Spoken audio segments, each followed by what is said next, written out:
81 সালে 30শে মে বাংলাদেশের মাটিতে চট্টগ্রামে সার্কিট হাউস একটি মর্মান্তিক হত্যাকাণ্ড সংঘটিত হয়। সেই হত্যাকাণ্ডের মূল হোতা বা পরিকল্পনাকারী ছিলেন সাবেক আওয়ামী লীগের সভাপতি স্বৈরাচার শেখ হাসিনা। 1971 সালে জিয়াউর রহমান ছিলেন এই বাংলাদেশের মুক্তিযোদ্ধা এবং মুক্তিযুদ্ধের যে সেক্টর কমান্ডার ছিলেন। তিনি এই দেশ স্বাধীনতার জন্য, এই দেশের মানুষের স্বাধীনতার জন্য তার যে ভূমিকা সেটা ছিল অতুলনীয় এবং অসম্ভাবনীয়। দেশপ্রেমে উদ্ভাসিত হয় তার প্রমাণস্বরূপ 1975 সালে শেখ মুজিবুর রহমান হত্যাকাণ্ডের পরে তিনি 1977 সালে ক্ষমতায় আসেন। সামরিক শাসন জারি করে তিনি ক্ষমতায় বসেন।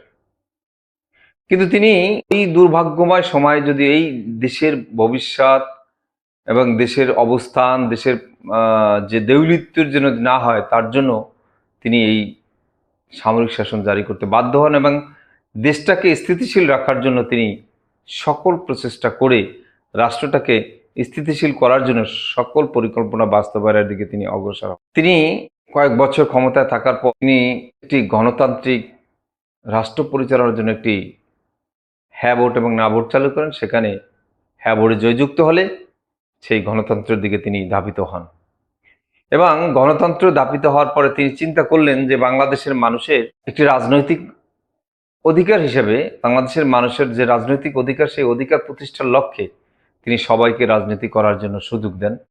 সেই সুযোগে শেখ হাসিনা 1981 সালে 17ই মে বাংলাদেশে ফেরেন এবং রাজনীতি সবসময় অস্থিতিশীলতার মধ্যে থাকার কারণে তিনি বিভিন্ন সময় বিভিন্ন ধরনের পরিস্থিতির শিকার হয়ে সেটাকে উদ্ধার করে একটি শান্ত পরিবেশে রাখার চেষ্টা করেন এবং রাষ্ট্রকে যেন কোনোভাবেই বিদেশি প্রভুরা যেন এসে দখল করতে না পারে তার জন্য যথাযথ প্রচেষ্টা তিনি চালিয়েছেন এবং এবং সাকসেসফুল হয়েছেন।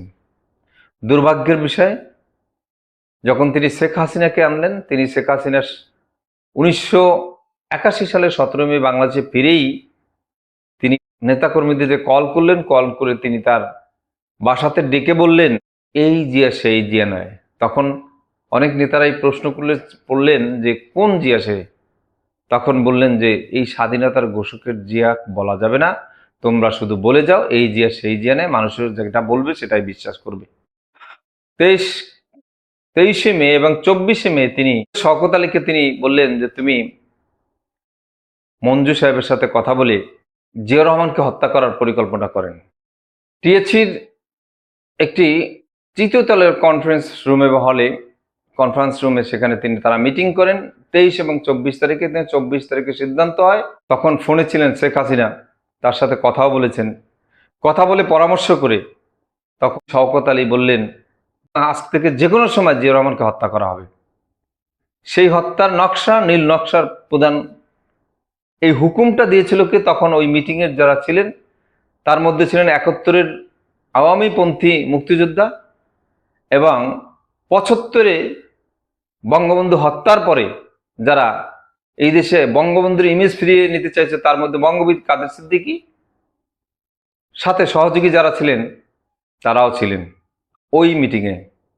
তাকে হত্যা করার জন্য পরিকল্পনা করে। সেই হত্যা পরিকল্পনার মাফিক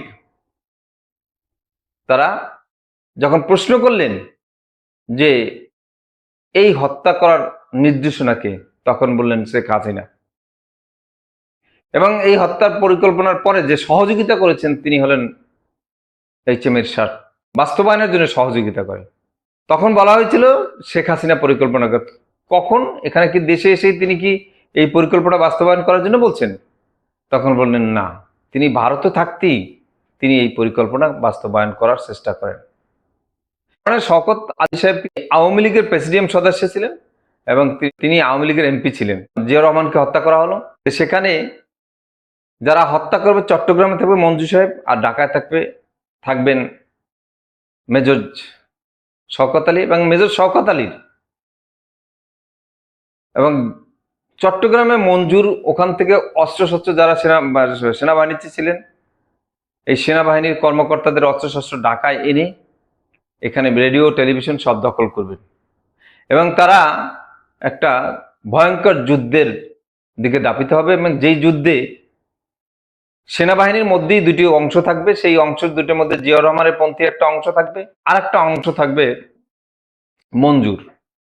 কিন্তু মীর শওকত আলী তিনি চুপচাপ থাকার চেষ্টা করবেন, যাতে করে দুই পক্ষ যুদ্ধ করার পরে এক পক্ষ বিজয়ী হবে আর এক পক্ষ পরাজিত হবে। সেই পরাজিত শক্তি চলে যাবে, আর বিজয়ী শক্তি যখন বিজয় অর্জন করবে তখন তারা দুর্বল থাকবে। তখন এই কর্নেল শওকত আলী তখন ক্ষমতা দখলের পায়তারা করবেন। এই পরিকল্পনা বাস্তবায়ন নিয়ে তারা জিয়াউর রহমানকে হত্যা করেন।